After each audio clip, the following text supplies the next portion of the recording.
Hi everyone, welcome to another episode. I'm gonna start off by introducing myself. I recently was watching my old episodes, which I don't know if that's I don't know what the word is, full of yourself, conceited. I don't know if that's a problem. I watch my older episodes on repeat. But anyways, as I was watching them, I realized I never introduced myself. I genuinely talk to this podcast and talk to you guys like you are my best friends. However, I know there's definitely someone who does not know who I am and does not know what this is and is just like, what the fuck? So, therefore, hi, I'm Joyanna Holtz. You can call me Joy. You could call me never Anna. You could call me Joy. Lots of people call me Joy. And this is 20 somethings. Welcome to the podcast. New episode. Hi, welcome. Obviously, location change. We're at the beach today. I came here to watch sunset with a friend, and he's doing laps over there. So maybe if he makes it over here in time, he will get a feature. But if not, we're just gonna sit here, chat, catch up. Episode's gonna be short. I'm just gonna be talking until the sun goes down. I feel like my background kind of looks like AI, but I swear it's not. Today we're gonna be talking about healing your inner child, and that is something that is kind of hard for me to talk about personally because I don't really like to talk about my childhood or any trauma that I may have experienced during childhood.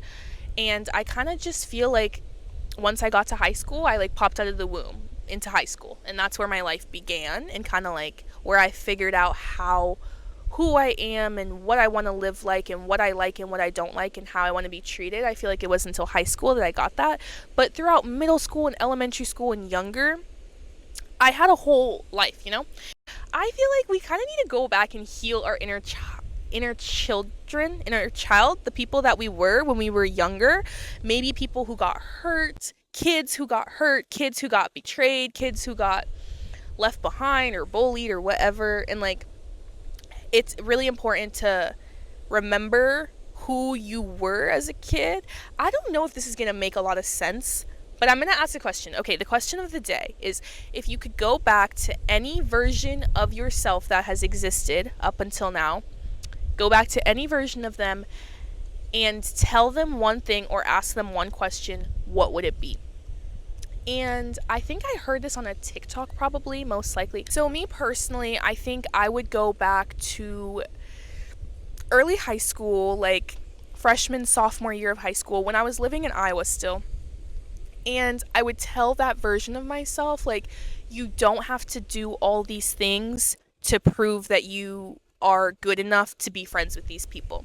That is something that I wish I could have told myself then and there, because I was getting up to the craziest things. I was doing insane shit, honestly. I was acting up all the time just so that I could kind of be welcome and invited in by this group of friends, and just so that the people that I was hanging out with would still think I was cool and good enough to hang out with them. And me being a little, how old was I? 15, 16-year-old child. I look at 18-year-olds and I think children. So at 15, 16 child, I was just doing so much to try to prove that I was enough to hang out with these people, to be friends with these people, to hang out with this crowd. And I wish I could go back right now and tell her, hey, you don't have to do all that. Because a true friend and a true group of people who want to hang out with you are obviously not going to make you feel like you need to act up and do all sorts of crazy things. Growing up, I genuinely was if I don't come to school with an insane story to beat the story that I told everyone last week, I'm not going to be able to sit with them at lunch, or I'm not going to be cool enough for them to hang out with me. And that is just simply not the case. And if that is the case and you're in that kind of situation, whether you were as a kid or whether you are right now, I'm going to tell you those are not good friends. Those are not people that you even should want to be around, because why do you have to dramatize? Is that a word? Dramatize? Why do you have to play up everything that's happened in your life, or come with the craziest experiences that are honestly traumatic as fuck? Why do you have to bring that to the table for them to let you sit there? They should be letting you sit at the table without you having to say oh my gosh, last night I was doing this, and this, and then they're oh, tell us more, And that's just simply not a healthy relationship. And I wanted to be friends with these people so bad that I was willing to go out and about and do kind of crazy stuff and then come back and tell them the story just for them to be entertained. And I just think that's crazy. And I just want to tell my younger self, like, girl, you do not need to do all that. And those are not real friends at all. Those are not, and your friends also shouldn't thrive off of your lore. I think I talked about this in the friendship episode, but I didn't cover this part specifically. Your friends should not be thriving off of your lore, especially your traumatic lore. I have friends who I will tell them things and like it feels like they're like a leech, like sucking onto me and like, oh my gosh, what's happened? Tell us the update. And it's not really great things happening. It's like kind of messy or maybe like a little bit traumatic for me. I feel like my lore does not come across as traumatic to anyone because of, first of all, the way I tell it. I'm always laughing, I'm always smiling, I'm always like, guys, well, guess what happened to me? And I'm not taking life that seriously. However, there are situations and things that have happened to me before that I've told my friends, and it feels like they are so excited to hear the lore, not really hearing like, oh my gosh, like what would I do if I was in that situation? I've gone through a lot of situations like that where it's like, what would you do if you were in my place? Because you are laughing and screenshotting things and thinking it's funny and telling the whole world. Meanwhile, I'm over here like telling you because I'm like, genuinely, what the fuck do I do? And I'm laughing, but it's not funny. It's actually not fucking funny. So yeah, you don't need to do all that. You don't need to prove that you're worth anything. The other part of that, half of it was the friends that I was trying to just make sure I could keep those friendships and impress everyone and make everyone think I was cool and classy and whatnot. The other part was that I was running around with friends who weren't good friends for me, who weren't good influences on me, who were older than me, who knew like as a 15, 16-year-old girl, like she probably shouldn't be doing these activities with us, but they never stopped it. They enabled everything. And they like were perfectly fine with it, which like now at 20 I can look back and think, if a 15-year-old kid was hanging around me and my friends, drinking with us, smoking with us, going out with us, doing crazy shit, the lifestyle I live, I would be concerned. I would be like, what the fuck? Like, what is this kid doing? Oh my gosh, there's a kid moonwalking over there. How cute. If I was 19, 20 now, 21 even, and a little 15, 16-year-old kid wanted to hang out with me and my friends and do all the activities that we like to do, I'd be like, go home. Like, go hang out with your own high school friends. Go to school. Like, what are you doing? The people that I was friends with, because of the kids that were in my grade, my age, who I wasn't really able to connect with unless I was bringing exciting lore and drama to the table, the people that I did choose to be friends with were the older kids who were kind of past that high school drama and past that, all because they were older than that. So the people that I was friends with, the older kids, were juniors and seniors in high school and going out every night and partying and drinking and smoking and doing all that stuff, which is perfectly fine, and you can do whatever you want in high school. But me as a 15, 16-year-old girl thinking, okay, these are my friends, so this is what I do, you know, that's kind of a weird situation to be in. Being with kids who are older than me and more mature and more grown made me feel super, super, like, sophisticated. Like, oh yeah, like you guys are 15, 16, like painting your face for the football games. I'm smoking a blunt with my 19-year-old friend. Girl, why? You should have also been at that football game. Like, literally, what the fuck? That's not normal. That's fucking weird. And I just wish I could go back and tell her that. I honestly do. It really was those years that I think I grew a lot, because I kind of experienced a lot of like adult kind of things when I was not an adult to handle them. And I think they definitely made me who I am to this day. Like, without those 2 years, I would be a completely different person, I know. And so I can have something to look back on and be like, honestly, thank you for letting me experience everything that I did and for going to those places and being in those rooms and doing those activities, because now I am a very emotionally intelligent, very smart, very in touch with my feelings and boundaries and whatnot. But at the time, I didn't know what any of that was. I didn't know what it meant to be emotionally intelligent. All I knew was like, if these kids don't fuck with me, these kids do, and these kids just happen to be also drinking and smoking and doing illegal shit all the time, and I'm just gonna have to participate, you know? That's the thing I would say to my inner child. I feel like I rambled a lot, so I really don't know if you got the point, but I feel like you did, and so you answer that question yourself. If you could go back to one version of yourself that you've lived up to this point, which version would it be, how old would you be, and what would you say to them?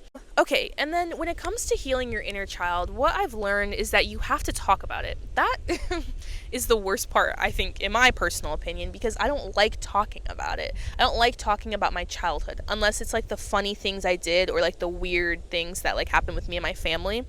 I have a big family of 8. There's 6 of us kids. Growing up, I always had someone to play with. I always was surrounded by my siblings. We're all very close in age, and I have so many stories to tell about growing up in Iowa, in a big family, in a big house, and like how our lives was like a little movie. Like, I have so many inside jokes and stuff from my childhood, and I have so many funny stories to tell.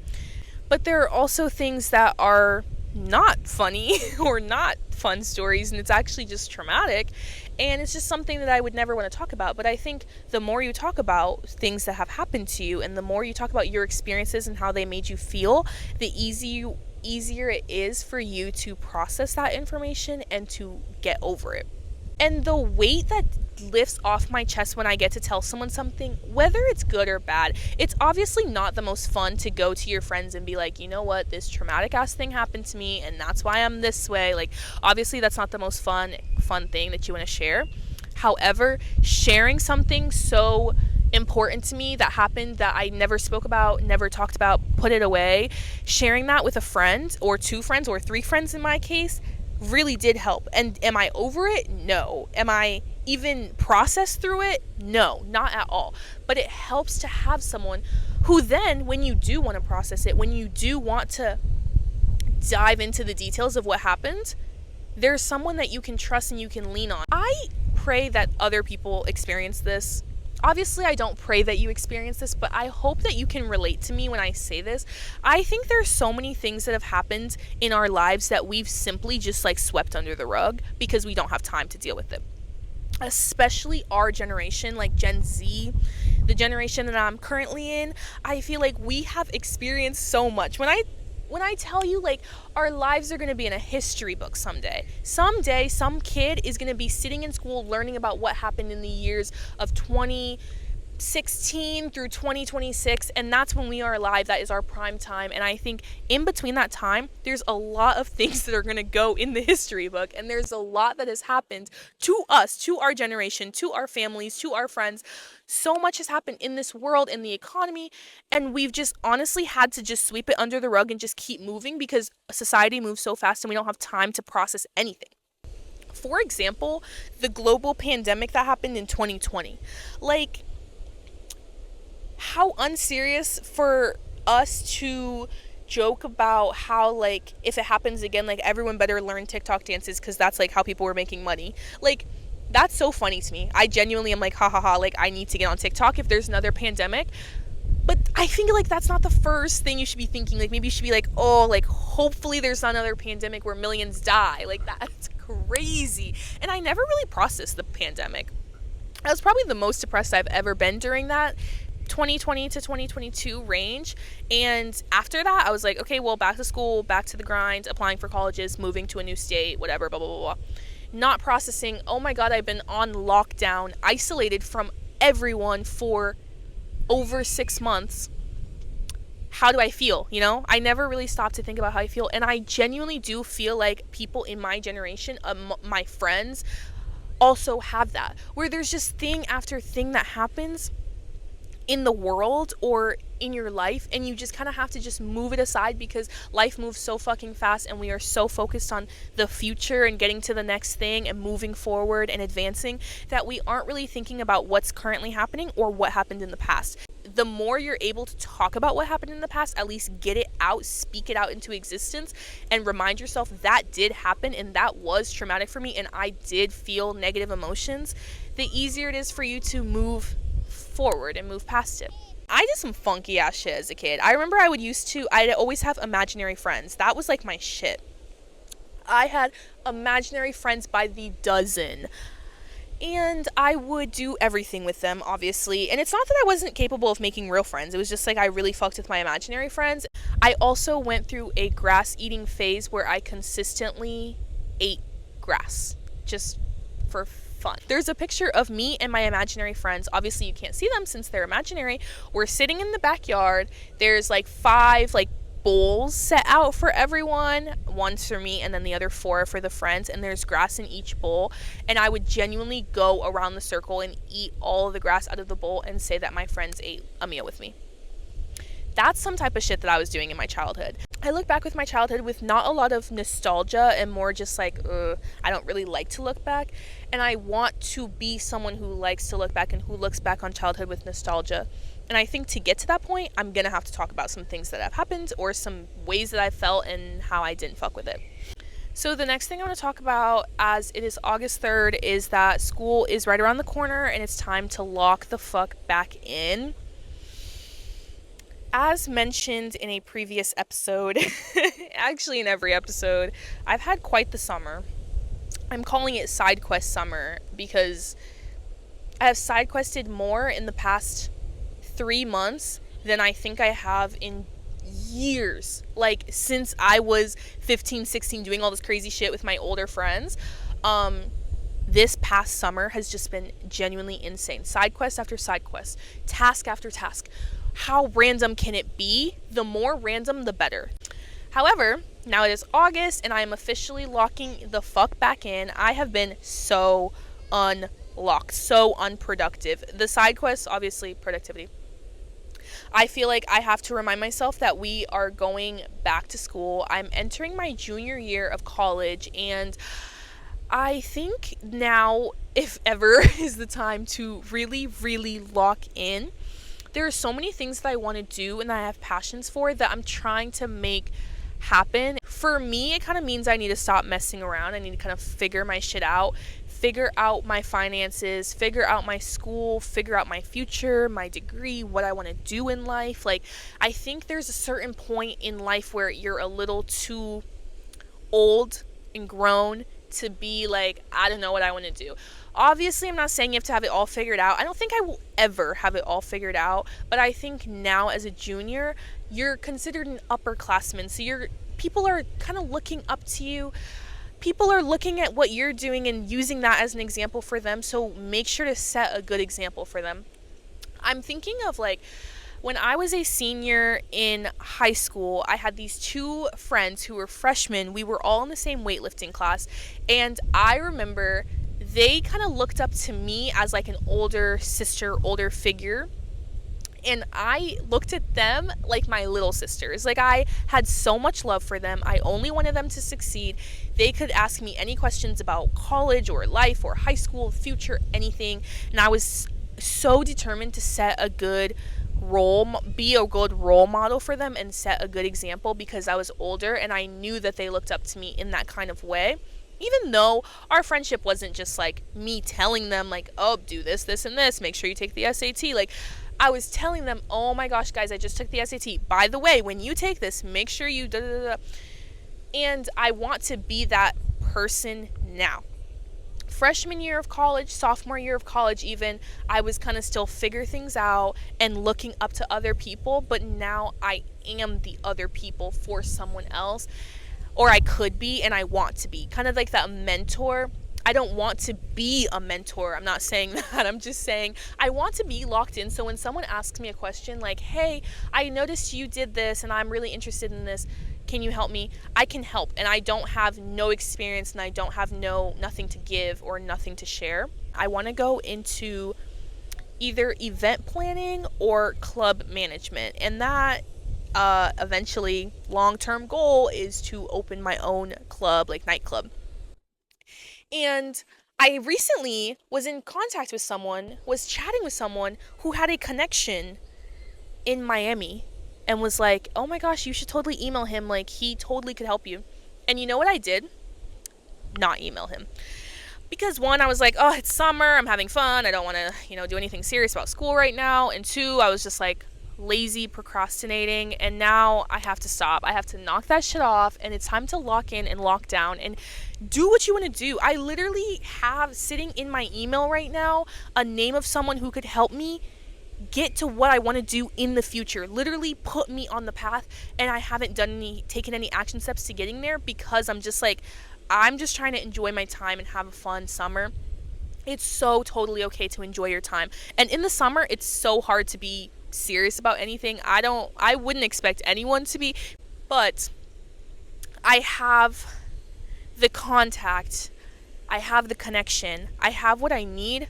I just need to take the action steps to get there. And I think with a lot of things in life, in my life personally, that's where I'm at. Where it's like, I'm so close to reaching this if I just do it. If I just take another step. And that's something I really struggle with, taking the next step, especially when life is so much fun.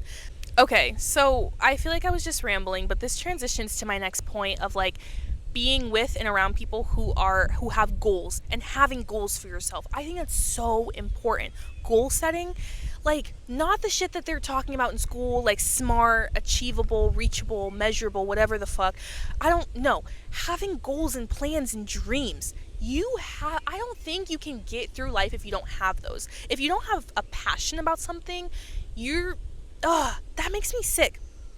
I have a friend who is so unmotivated in life, like in general. Every time I talk to him, it's just like, whatever comes my way, comes my way. Like, he's not passionate about anything. He's not moving towards any goals. He's not even having anything like in 10 years I want to be here. He doesn't have that. And I think being around people like that is gonna make you a fucking loser. I'm genuinely being so serious, and I'm speaking from the bottom of my heart with the most kindness and friendliness in my capacity.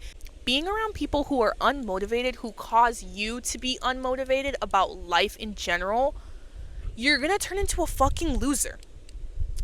Having no goals is unattractive. Having no passions and it doesn't have to be a 5-year step-by-step plan. It just needs to be one single goal, one thing that you're passionate about, one thing that you want to achieve, and you're set.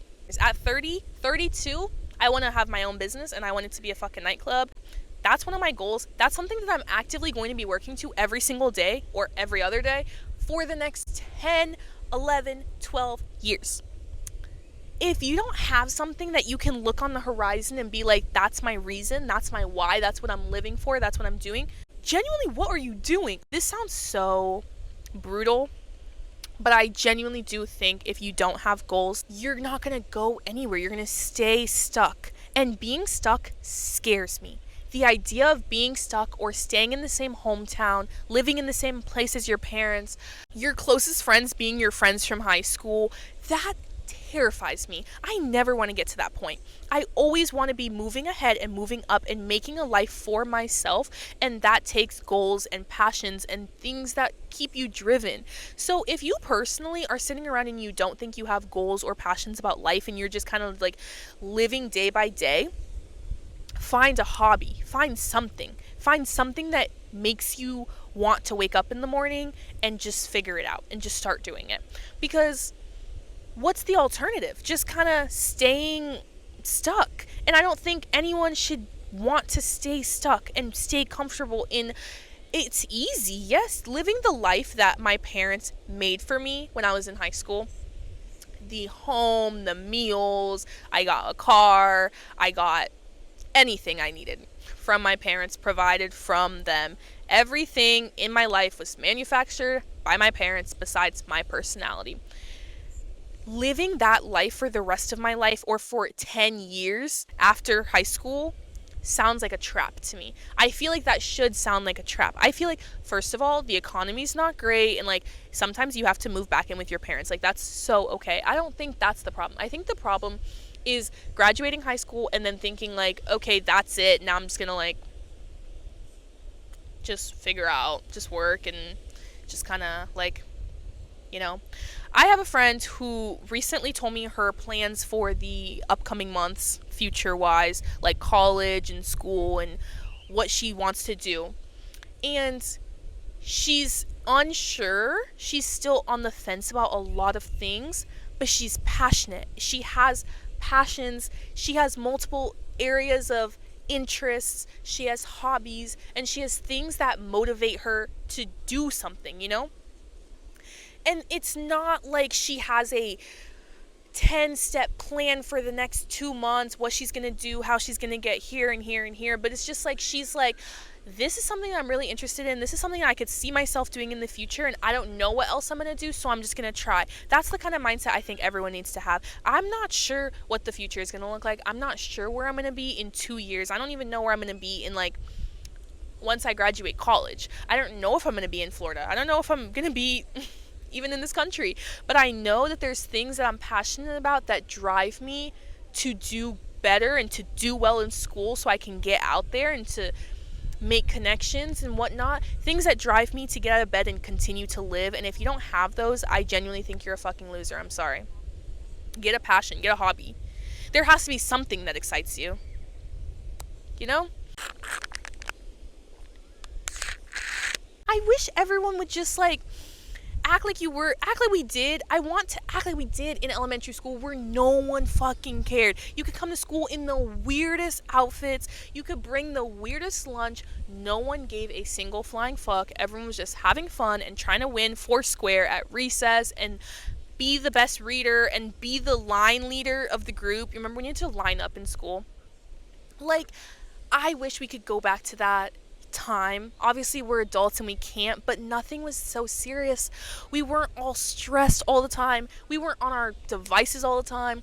We weren't worried about like the things that we genuinely couldn't control. We were only worried about the things that we could control, and we're trying to do the best we could in them, and that is exactly what I'm trying to say, you know? And the last thing I want to leave you with is that you are not broken or damaged or not okay because of things that happened to you in your childhood. That's something I've thought about for a very long time, and it's really taken up until a couple months ago for me to kind of, dig up some stuff from the past and remind myself like that's not your fault. You're not broken as a person. You're not a bad person because of these things that you did or things that happened to you when you were growing up, when you were 12 years old or when you were 15 years old. It's very easy to blame ourselves for things. At least for me, I'm blaming myself for things that happened to me as a kid that I didn't even know was not okay. Do you know what I mean? And it's really important that you don't bring that into your adulthood, because I think I've always lived with the mindset of like, okay, well, you did this, so you're a terrible person. Like, the things I did at 15 years old was like pretty shitty. I was a really bad kid around the house, so like not a good kid for my parents to deal with, and not super great sister. So like, it's easy for me to think like I'm low-key a shitty person for those things and carry that on and not be able to foster a good relationship with my parents because I'm like, well, I was a shitty daughter to you, so you probably still think that. Or not being able to foster a super great relationship with my sisters because I'm like, well, at 15, like, I wasn't being a good sister and I wasn't there for you guys, so like, I don't know if I should be. You are not broken and damaged from those things that happened to you in your past, even if it happened to you a year ago, a couple months ago. You're not broken, you're not damaged, and a lot of things that have happened to us people, kids, traumatic wise, it's not your fault. It's not something that you need to carry on yourself and like burden yourself with as like an adult now. Like, when I look back at 12, I don't need to kind of carry those things as like that is all your fault and you need to deal with that now, because first of all, it wasn't my fault and I was a kid, and those are decisions. Your frontal lobe is not developed. My frontal lobe now isn't even developed. I'm sure at 25, when my frontal lobe is so-called developed, I will probably look back at 20 and be like, what was I doing? My side quest summer, I'm probably going to look back at and be like, is she out of her mind? I feel like my frontal lobe is beginning to develop, and I am beginning to be able to analyze things and kind of just look at things with a more like cognitive, maybe just a more intelligent mindset. And that's something that I've really discovered and had to literally drill into my brain every single day. That is not your fault. You are not damaged. You are not broken. The things that you did as a kid or a child, or the things that happened to you growing up, yes, obviously you did them, but at a certain point, you have to let those things go. If they don't define you, they are not who you are right now. They maybe have been building blocks to where you are right now. Like, for example, things that I did, especially my 15-year-old speed track to life from then till now. Maybe that's why my frontal lobe feels so developed. Maybe that's why when I got to college, I was like, I'm honestly done drinking and smoking. Like, I'm kind of, just kidding, that's a lie. Maybe when I got to college, I was kind of like, I'm kind of done with like the party life. Like, I'm not really like itching for it the way everyone else is, because I already experienced all of it. You know, the things that have happened to you are definitely building blocks and definitely explain where you are now because of what you've gone through. But however, they don't have to define you. You don't have to let them define you. You don't have to live with them as mistakes and regrets and things that you hold on to and hate yourself for, or just can't let it go. You know what I mean? It's something that I've always struggled with my whole life, and I'm sure I always will struggle with it. It's not something that goes away overnight, but it's something I can remind myself. Like, for example, like, I worked at a daycare, and one kid bit me. And that day, I was like, oh my gosh, like, why would she do that? Like, why would she bite me? Like, hello? She's 2 years old, by the way. The next day, gone. Memory erased, start fresh. She's a great girl. She's a great kid. I love her to death. I'm going to treat her the same as all the other kids. The things that she did in the past, because she was a child and because I know she didn't know better and she doesn't know right from wrong and she doesn't know what is okay and what's not okay, that can be put aside. And you should be able to do that for yourself, because I could do that for a 2-year-old. I could do that for a 4-year-old. I can do that to my friends to this day when they are 19, 20, 21 years old.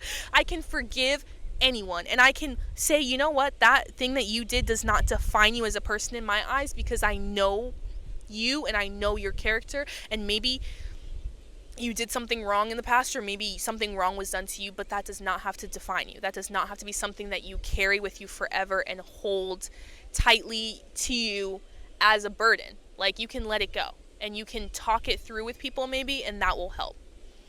But this was kind of a serious episode. I don't know. I feel like this is just something I'm really passionate about now, because it's something that I'm going through right now. So when I'm talking about like childhood traumas and healing your inner child, like, those are things I'm genuinely actively waking up in the morning and having to decide to do, and talking out loud to myself about it and talking to my friends about it. It's something that's really important, I think, and it's really important in your future development. Like, I am how I am now because of what I went through in my childhood, and that can be looked at in a good or bad way, and I'm trying to look at it in a good way. So, sorry this was such a serious episode. I don't know how it got to that point, but it's always things to think about and things to notice in yourself and in others and whatnot. And get a fucking hobby, get a passion, get something that makes you get up out of bed in the morning and is excited about life, and then take the action steps to do it. It's time to lock in. The games are over. And heal your inner child. Please, everyone, let's try to do that. Anyways, I love you guys so much. Thank you for listening. I hope you felt something as you listened to this. I certainly did, and I had so much fun, and thank you for listening. And I will see you guys all next week.